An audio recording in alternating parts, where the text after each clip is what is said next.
Listo. Uy, Muy bien.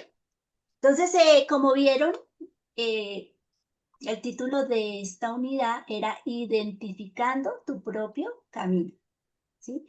Hemos venido haciendo, hemos caminado, primero reconociendo que la transformación es el proceso donde nosotros queremos ser a la imagen del Señor Jesucristo, y cuando hablamos de la imagen del Señor Jesucristo es reflejar todas las actitudes y características de carácter del Señor: paciencia, amor, perdón y muchas otras más. No es que nuestra personalidad sea anulada, sino más bien potencializada por el poder del Señor en nuestras vidas. Esa era la imagen, ¿no? Madurez, aprender a caminar de la manito del Señor para poderlo reflejar.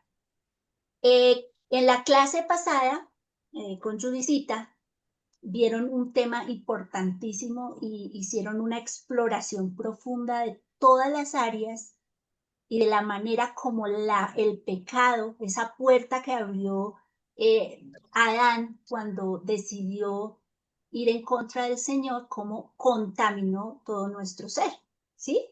El pecado está realmente, o más bien, alojado en todo lado. Ustedes saben que a mi esposo le gusta hacer asado, ¿no? Él ama los asados, le gusta hacer asados. Pero ¿cuál es el problema para una mujer de un asado en la casa? el humo. Muy bien, cada 8 días mi casa queda oliendo humo por todo lado. Cuando hacen asados, las cortinas, el sofá, la cama, todo queda oliendo a humo, ¿sí? Muy bien, más o menos como un gráfico, el pecado ha contaminado así todo lo que hacemos. Nuestras mentes, nuestras emociones, nuestras acciones, todo está contaminado. En la clase pasada, Judicita hablaba de un término que es depravado, y ella le dio el significado correcto porque este término lo usan mucho, por ejemplo, en la corriente calvinista, pero lo llevan a un extremo un poco malsano. eh, y ya voy a explicar aquí y recordar qué dirección correcta le debemos recordar de ese término. El autor usó ese término y el significado que él le daba era porque es una desviación, ¿no? Como cuando uno hay un árbol y está así todo, ¿sí? Torcido, más o menos él lo está queriendo que lo entendamos así, porque eso afecta la esencia de nuestro ser. Hasta ahí vamos bien, ¿cierto? Muy bien. Teníamos como ejercicio aprendernos este pasaje, sino que cada uno es tentado cuando de su propia concupiscencia es atraído y seducido. Entonces, la concupiscencia, después que ha concebido, da a luz el pecado. Y el pecado, siendo consumado, da a luz la muerte. Hoy no les voy a hacer que escriban nada, porque sé que muchos fueron juiciosos, vieron el versículo ahí en el estado. También algunos lo escribieron en el Classroom. Entonces, vamos a pasar para aprovechar un poco el tiempo. Pero en esta lección, como estábamos viendo, recordamos y lo que les estaba diciendo, retomamos la enseñanza importante que Judicita dejó, ¿sí? Entonces vimos que esa maldad está en todo lo que somos y hacemos, en nuestros pensamientos, motivaciones y acciones. Quiero yo soy muy de ejemplos, para aprender tienen que darme ejemplos, porque si no la enseñanza a mí me queda como, no sé cómo aplicarla a mi propia vida. Pero lo que está diciendo el autor, o lo que queremos entender con lo grave que fue que entrara el pecado a la raza humana, es que en esta condición, aún siendo hijos de Dios, ¿cierto? Muchas veces podemos ayudar a alguien, que eso es bueno, o sea, nosotros podemos hacer cosas buenas, porque a veces depravado es como, uno oye esa palabra depravado y uno se imaginaba como un asesino serial o alguien que daña sexualmente a otros, ¿sí? No sé si les pasa cuando oyen esa palabra. Uno oye la palabra depravado y a veces mucha gente lo conecta solo como con cosas sexuales, ¿sí? Pero en el término que se está usando acá tiene que ver es con esa maldad profunda que afecta todo lo que hacemos. Pero nosotros somos gente mala que también a veces hace cosas buenas, ¿sí? Nosotros también hacemos cosas buenas, pero el problema es que la maldad es tan, como tan sutil, que a veces lo más bueno que hacemos ya está manchadito de maldad, porque a veces hacemos lo bueno buscando, por ejemplo, un beneficio personal. Aunque estamos haciendo algo bueno por alguien, en el fondo estamos buscando la alabanza, o de pronto si yo le ayudo a esta persona, pues entonces esa persona va a tener que responderme y ayudarme, y cuando yo lo necesite, o no sé, alguna situación así, realmente estoy pensando hacer algo para recibir, y ya en sí mismo eso sería mal, porque el Señor dice que nosotros debemos dar las cosas sin esperar recibir, ¿cierto? Muy bien. Sí. ¿Dónde podemos ver que siendo malos podemos hacer cosas buenas? O sea, no es que todo lo que hagamos pues tampoco es que sea malo, hay cosas, acciones que hacemos que pueden ser buenas. El problema es que está manchado en nuestro corazón por la motivación. Por ejemplo, en Lucas 11:13, alguien que por favor vaya y me lo busque, ¿sí? Alguien que me haga el favor de buscar rapidito. Lucas 11:11 al 13. Ángela Patricia, ¿puedes leer? ¿Qué padre de vosotros, si su hijo le pide pan, le dará una piedra? ¿O si pescado, en lugar de pescado, le dará una serpiente? ¿O si le pide un huevo, le dará un escorpión? Pues si vosotros, siendo malos, sabéis dar buenas dádivas a vuestros hijos, cuanto más vuestro Padre Celestial dará el Espíritu Santo a los que se lo pidan. Ah, muy bien. Mire, quien está diciendo eso no es cualquier persona, es el Señor, o sea, el Dios. Jesús es el que está diciendo eso. Y dice, si ustedes siendo malos dan dádivas como un regalo o suplir algo a alguien, ¿sí? Hacen lo bueno siendo malos. Porque si su hijo les pide un pan, usted no va a venir y darle una piedra o no le va a dar una serpiente. Entonces, sí podemos hacer cosas buenas, sí las podemos hacer, pero están contaminadas con maldad. Y eso es lo que tenemos que entender. La maldad contaminó todo. Otra verdad entonces enlazada a eso es, bueno, sabemos que tenemos maldad y además de eso, la sociedad que nos rodea no ayuda, porque resulta que la palabra deseo, ¿sí? No es mala. Todos nosotros tenemos deseos. Hay deseos buenos y hay deseos malos, ¿sí? Yo deseo que mis hijos eh, tengan una profesión, yo deseo que mis hijos tengan salud, yo deseo que mis hijos profundicen en el conocimiento del Señor, yo deseo que mis hijos se aparten del mal. Esos son deseos buenos, ¿sí? Pero también hay deseos malos que van en contra, ¿sí? De lo que Dios quiere para nosotros. En esos deseos, y por ejemplo, como lo decía el libro, hay deseos que son implantados por el sistema o por la cultura que estamos rodeados. No todos los deseos en una cultura son iguales que otros, ¿sí? Hay deseos que la cultura nos genera por medio, por medio de la publicidad, por ejemplo. ¿Sí?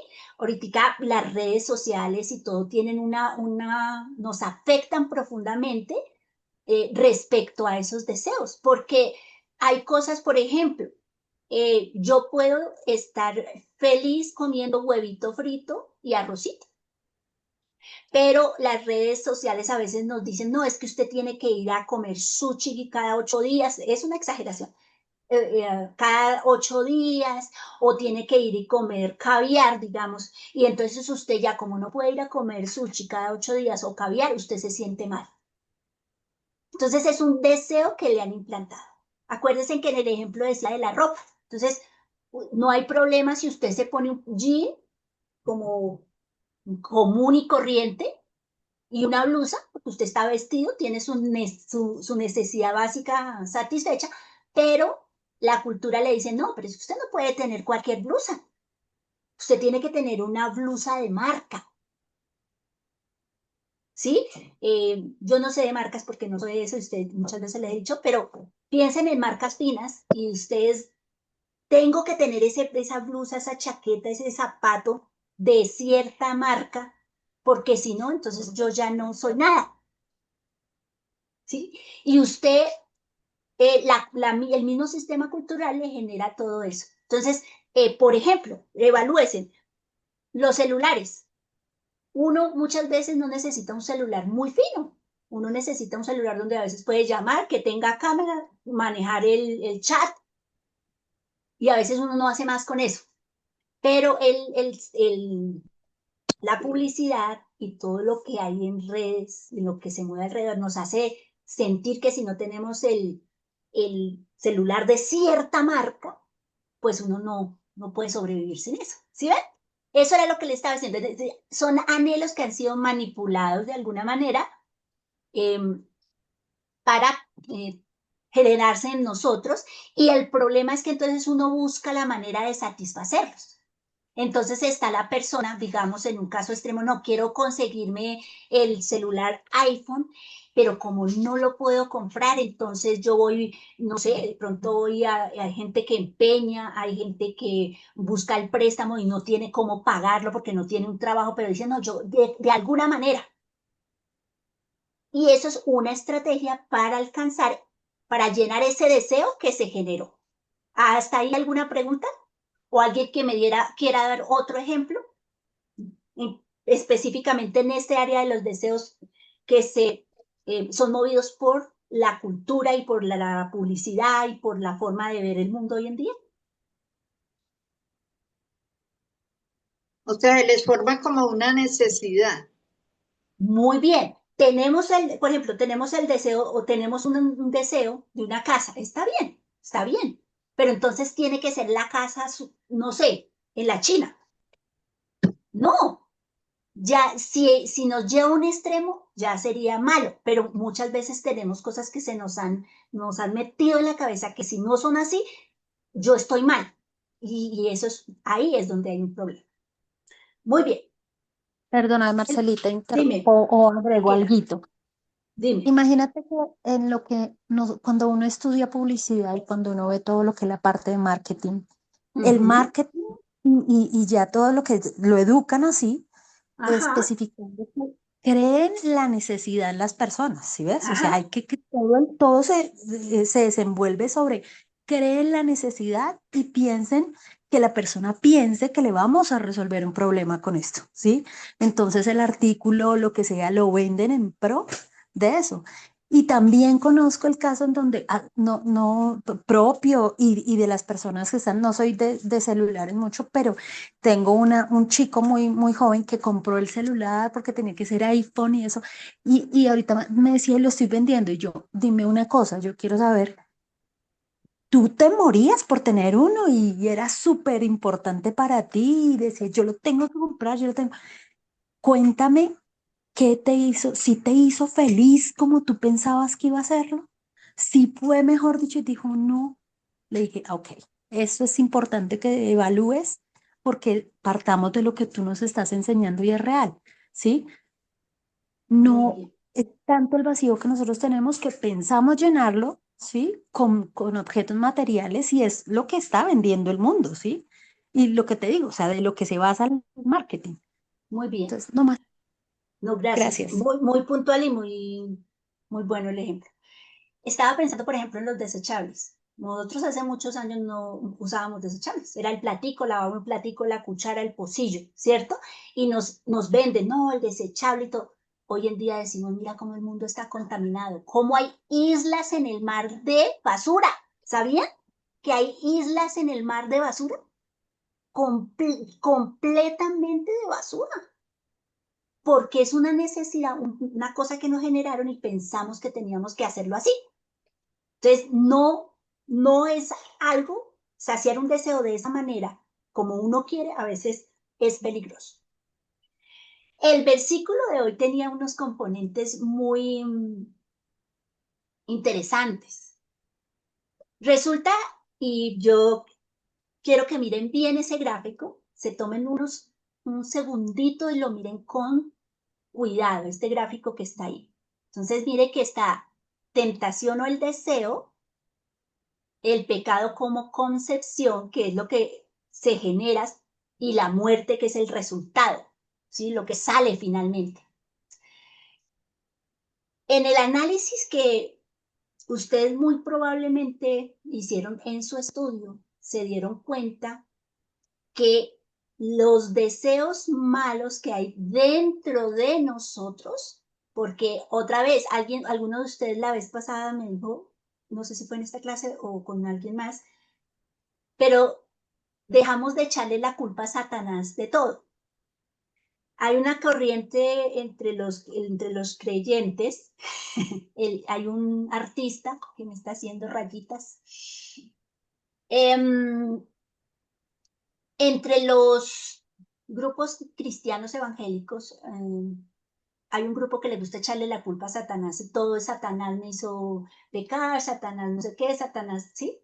Pero no le dan la responsabilidad al individuo de su vida y de su propia maldad. Y este capítulo lo que está diciendo es, usted tiene unos deseos malos porque está contaminado y esos deseos malos están en usted. Y esos deseos lo atraen y lo seducen. Hagan la comparación de una mujer que seduce a un hombre, hermosa, lo llama la atención. Y perdónenme en el gráfico, pero es para que entiendan cómo es el pecado. El pecado que hay en usted lo atrae, lo llama, se presenta, le hace creer que usted tiene esa necesidad de hacer eso. Usted, mientras hay ese proceso de seducción, usted no peca, ¿sí? Usted no peca mientras es seducido. El problema es cuando usted comienza a ponerle atención y entonces usted comienza a decir, ay, no, sí, yo como que me voy con ella, no, si de pronto eso nadie se da cuenta, no, si es un ratico. Otra vez, quiero hacerlo así como para que entiendan cómo funciona esto. Ay, no, sí, pues de pronto si yo por allá escondidito nadie me ve. Ahí usted ya está dando lugar a concebirlo, usted ya lo está gestando. El bebé se gesta, o sea, hay un proceso como que él comienza a nacer de allá. Y cuando habla que da luz la muerte, ¿cierto? Es porque finalmente usted ejecuta eso que usted ya concibió. Es como cuando el bebé sale y nace. Así es la maldad en nosotros. Y por eso el Señor nos manda a estar alertas, porque es un proceso muy sutil a veces. Llega ahí la tentación, uno comienza como a consentirla y ya cuando se da cuenta ya está dando a luz. Martín Lutero decía que uno no puede evitar que los pájaros vuelen sobre la cabeza de uno, pero uno sí debe evitar que ellos hagan nido, ¿sí? Es lo mismo. Uno no puede evitar que la maldad de uno le insinúe y una vez se carga porque uno tiene malos pensamientos, porque se le cruzó una cosa. Eso es malo, pero ya uno entendiendo eso es malo, no le agrada al Señor. Yo voy a tener que luchar toda la vida con esa clase de cosas. El problema es que tú comiences a consentirlo, a tenerlo, a abrazarlo, porque finalmente eso va a dar como resultado la muerte, ¿cierto? Básicamente, en ese gráfico pues se muestra ese proceso que pasa cuando lo que estaba explicando el versículo. ¿Alguno tiene hasta ahí alguna pregunta de ese proceso que está ahí representado y que explica lo del versículo? Está bien claro. Ok. Muy bien. Entonces el autor entra a decir algo bien interesante. Él dice, porque mire que decía que la concupiscencia, que esa palabrita algunos se nos trabó la lengua, la concupiscencia, cuando hablamos de concupiscencia, se refiere a un deseo fuerte y desordenado dentro del corazón humano. Un deseo intenso que se ha desordenado y que busca satisfacerse fuera de la voluntad de Dios. Claro, en las otras clases vamos a ver cómo es que Dios sí nos ha dado herramientas poderosísimas, porque aunque el autor nos muestra el retrato de lo grave de la maldad, acuérdense que ustedes ya son hijos de Dios. Entonces ya en la parte final él va a decir, oye, pero mira que Dios nos ha dado una herramienta para no excusarnos y decir, no, es que me tocó seguir ese deseo porque como yo tengo maldad dentro, pues qué culpa. Yo estoy aquí contaminado, ¿qué culpa? No, pero sí es cierto que esos deseos se desordenan dentro de nosotros atrayéndonos para que realmente los concibamos y luego los demos a luz, ¿cierto? Decía que ese pecado, esa concupiscencia, y cuando habla la palabra y dice de concupiscencia, es un pecado que es particular, diferente, o que se ha ejercitado de manera diferente en cada uno de ustedes y en mí. O sea, todos tenemos la maldad y la capacidad de hacer cualquier pecado. O sea, no piensen que usted no es capaz de hacer cierto pecado. Usted es capaz de ser lo peor en cualquier momento de su vida. Pero en su vida particular usted ha alimentado, como cuando van los chicos al gimnasio y ejercitan los músculos, el pecado se ha entrenado en cada uno de ustedes de una manera diferente, particular. ¿Sí? Es tan particular que el autor coloca el ejemplo de la huella dactilar, como está acá. ¿Cierto? Ese pecado desordenado, que es desordenado ahí dentro de usted, pero que tiene unos músculos especiales, ¿sí? Se ha alimentado de pronto por la forma como con la cultura, la idiosincrasia, escribí mal ahí, familiar o las redes sociales. Uy, ahí yo creo que escribí chino, no sé por qué eso está ahí tan revuelto, perdón. Pero lo cierto, ¿sí? Y lo importante que vieron con el ejemplo de la huella dactilar es que si ustedes todos saben que cuando nos miran nuestras huellas, ninguno de ustedes tiene la misma huella. Por eso, por la huella nos pueden identificar particularmente. Usted tiene su huella y usted en su cédula, y usted sabe que de pronto esa es su huella y nadie más tiene su huella. Porque las lineecitas de todos nosotros son diferentes. Cuando ya nos vamos poniendo viejitos, saben que uno va perdiendo a veces la huella porque la piel se va volviendo lisa y los canales de la huella se van perdiendo.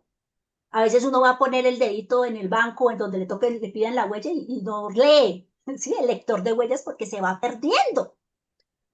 Pues me gusta esa analogía ya más como cuando estamos controlados del Señor, no se ve tanto esa huella de maldad, ¿cierto? Pero bueno, eso es más adelante. Pero entonces, esa huella ahí había un término y días que son pecados peculiares, particulares de cada uno de nosotros. Por ejemplo, tal vez en mi hogar eran violentos y todo lo hacían con violencia, digamos. Gritaban, empujaban, pellizcaban, le daban patadas a uno, menospreciaban, hacían comparaciones odiosas. Y ya uno viene, eso es una peculiaridad de pecado, porque en otras casas tal vez no, son amables, se hablan bien, pero son codiciosos, envidiosos, murmuradores. Esos son peculiaridades también de los hogares. Pecados que son fuertes, ¿cierto? Y que uno los trae porque también los ha alimentado en nuestro contexto familiar, cultural, y se hacen musculosos en nosotros. Entonces, a lo largo de la vida aprendemos a desear cosas específicas que satisfacen nuestra carne. No luchamos contra un pecado genérico, sino contra nuestras propias maneras de buscar satisfacción fuera de ¿quién? De Dios.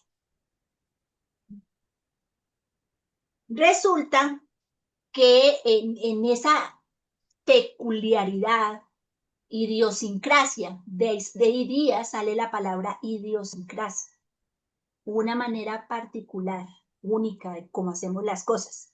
Se usa mucho en las familias. Idiosincrasia no es que yo soy de alta sociedad, no. Idiosincrasia era la manera como uno fue criado, de alguna manera peculiar, única en su hogar. Y en este caso lo están aplicando, usando, viendo en el caso peculiar, particular de los pecados. El pecado suyo puede que usted tenga una fortaleza y usted no se ha dado a ser malicioso. ¿Sabían que hay personas que son maliciosas? O sea, ven dos personas juntas y, ay, eso ya son amantes. O ven no sé qué. Ay, no, es que se está robando.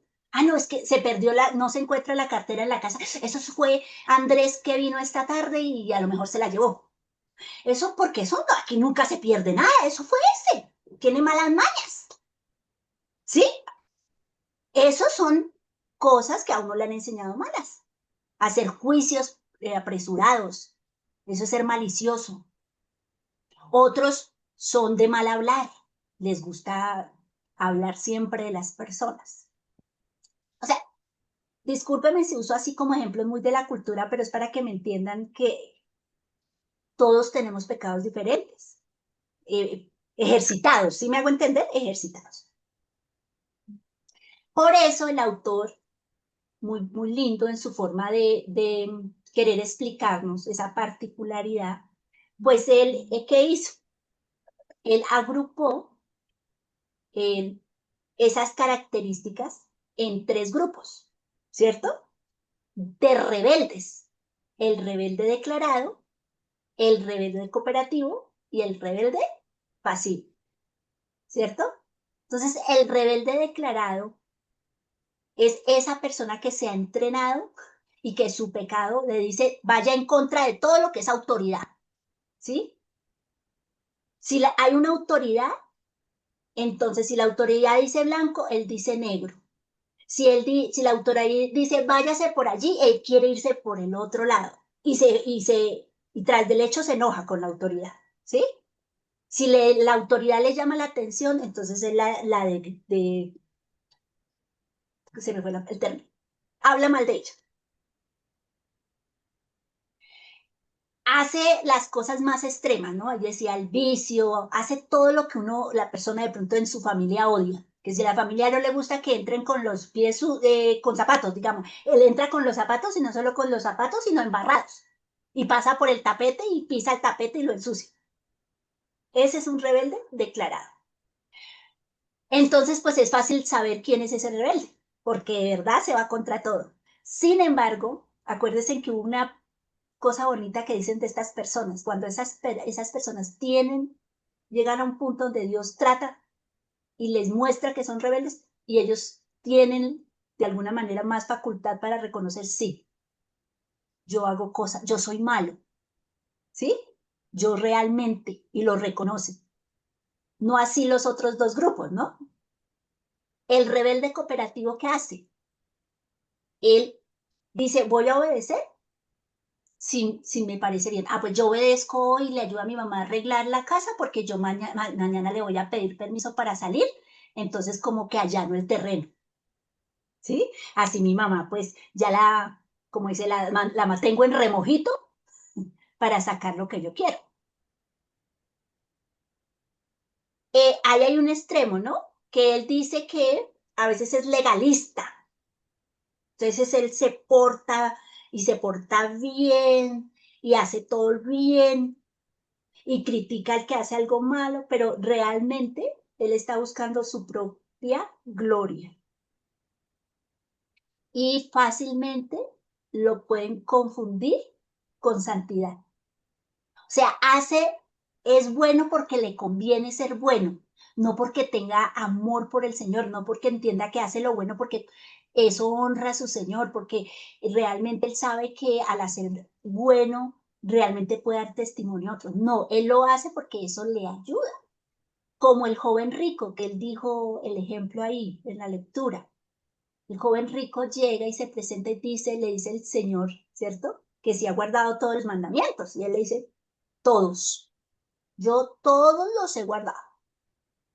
Soy, mejor dicho, igualito a Dios, porque el Señor después le dice, bueno, solo hay uno y ese es Dios. ¿Sí? Entonces él se presenta, le gusta esa imagen. Y me gusta lo que dice el autor del libro. Cuidado, esto no es para mirar, mire, es que Perencejo es así. Mírenlo allá. Debe ser rebelde. O sea, vamos a aprender esto, pero no vamos a estar diciendo, ese debe ser como rebelde cooperativo. No es para los hermanos, es para nosotros, para mirarnos nosotros. Y el último es el rebelde pasivo, el que todo se le olvida, ¿no? Él hace las cosas en el tiempo que quiere, las hace, pero dura 5 horas para ir a tender la cama, la atiende como quiere, ¿sí? ¿cómo dice? A su ritmo. Entonces, digamos que el autor no es, ustedes no van a encontrar en la Biblia rebelde declarado, el versículo para rebelde cooperativo. Esto es un análisis que hace este autor para ayudarnos a comprender un poquito los matices que toma el pecado, de alguna manera en cosas prácticas. Y es muy, como dice, esto lo sacó de observar a jóvenes. Se daban estos tipos, pero ya nosotros y ustedes, en lo que yo leí de cada uno de ustedes, los que me enviaron tarea, nos dimos cuenta que sí somos así, que todos en algún punto de la vida hemos sido declarados cooperativos o pasivos. Y hoy en día también a veces queremos tomar esos matices según nos convenga. Porque acuérdate que el problema de estos deseos, y usamos estas herramientas porque tenemos un deseo que quiere ser satisfecho y lo queremos hacer fuera de la voluntad de Dios y usamos estos estilos de relacionarnos para conseguir satisfacer esos deseos pecaminosos que son malos dentro de nosotros. ¿Sí? Eso es lo que buscan estos estilos de relación. Preguntas.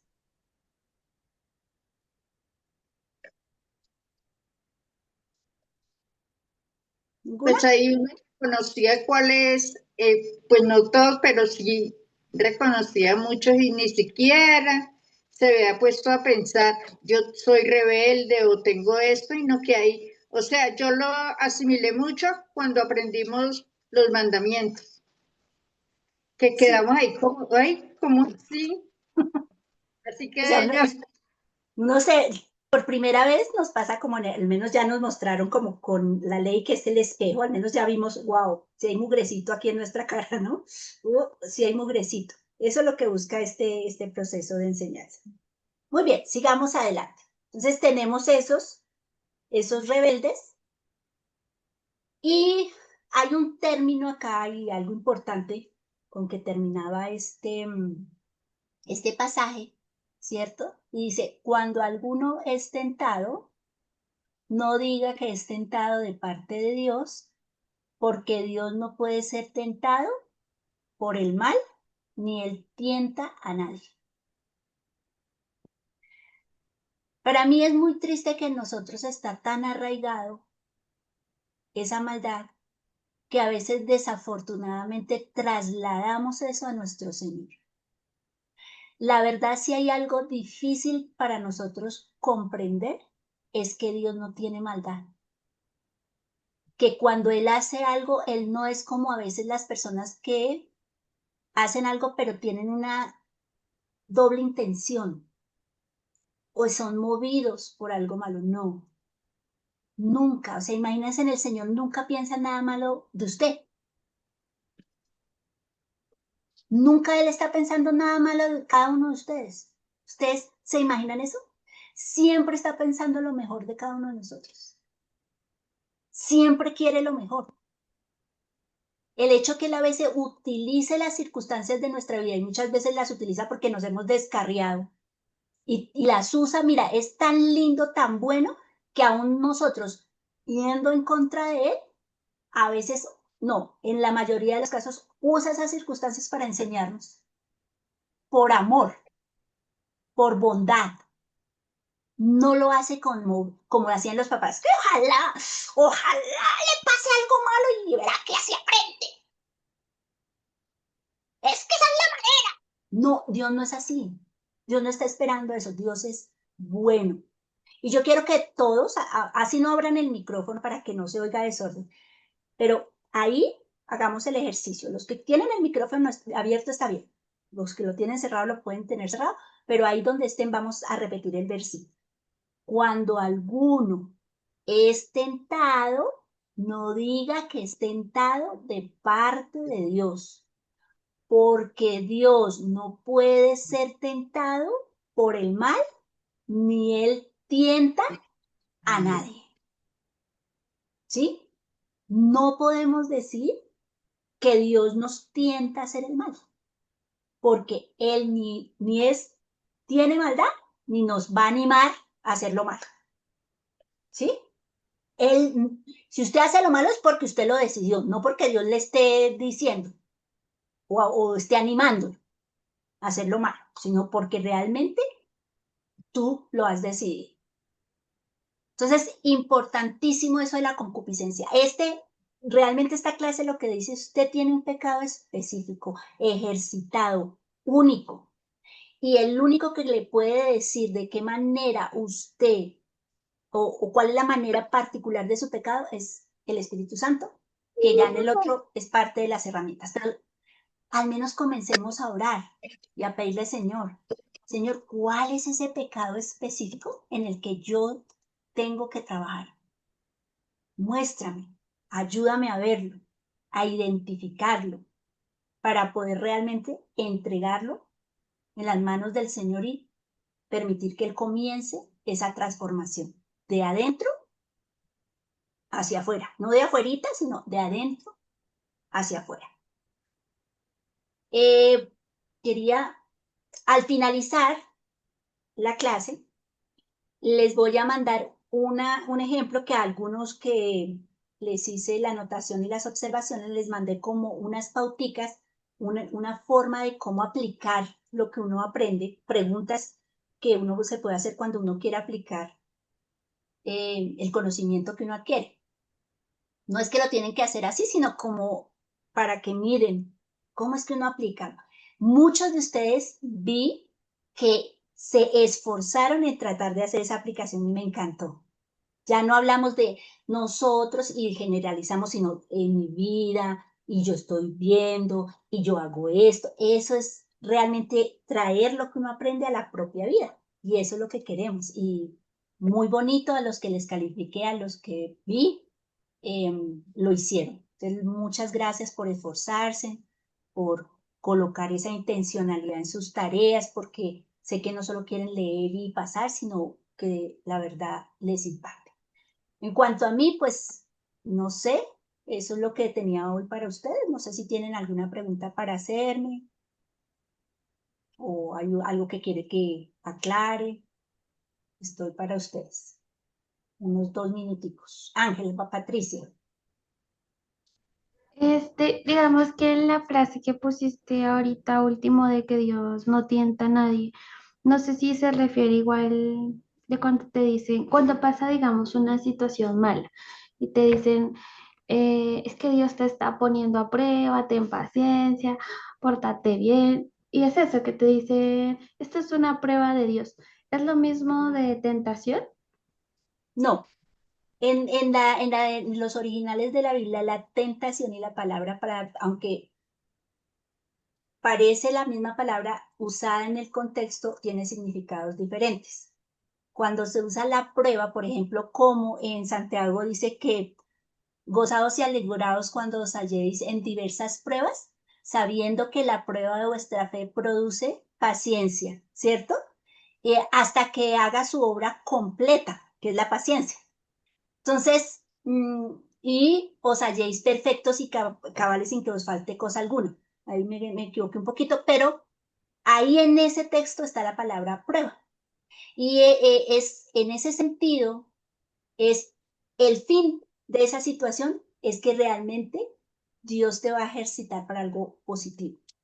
¿Sí? Dios no nos prueba en el sentido de mirar a ver qué vas a hacer, sino que va a salir a flote eso lindo que ha hecho en ti. Si pone una circunstancia donde la gente es impaciente, mira y viene y de pronto te atacan y sale a prueba lo que Dios ha hecho en ti porque de pronto tú te sorprendes que no le respondiste mal, sino le respondiste bien. Entonces salió ya lo que Dios ha hecho en ti. Eso es prueba, ¿sí? Así como Abraham. Abraham dio a su hijo porque Dios ya había hecho un trabajo en él. Él realmente estaba descansando en que Dios iba a cumplir su promesa. Por eso ahí usa la palabra. En cambio, la tentación tiene la connotación de querernos en este contexto, y como cuando fue tentado el Señor Jesús, a llevarnos a ir en contra del Señor, en contra de lo bueno, ¿sí? Entonces, el contexto es el que dice qué clase de cosa es. ¿Prueba en el sentido positivo o esto me quiere inclinar hacia lo malo? Entonces, los ejemplos son Abraham, Abraham, por ejemplo, con Isaac, y en la tentación, Satanás con el Señor Jesús. Él no estaba buscando algo bueno.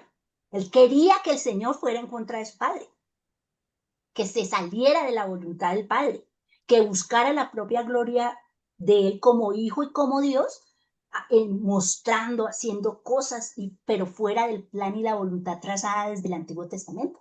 Por eso él le dijo, no, no, no, no, ¿cierto? No, no y no y no, en todo le dijo. Entonces, esa es como la diferencia, Pati. Muchas gracias. ¿Alguna otra pregunta?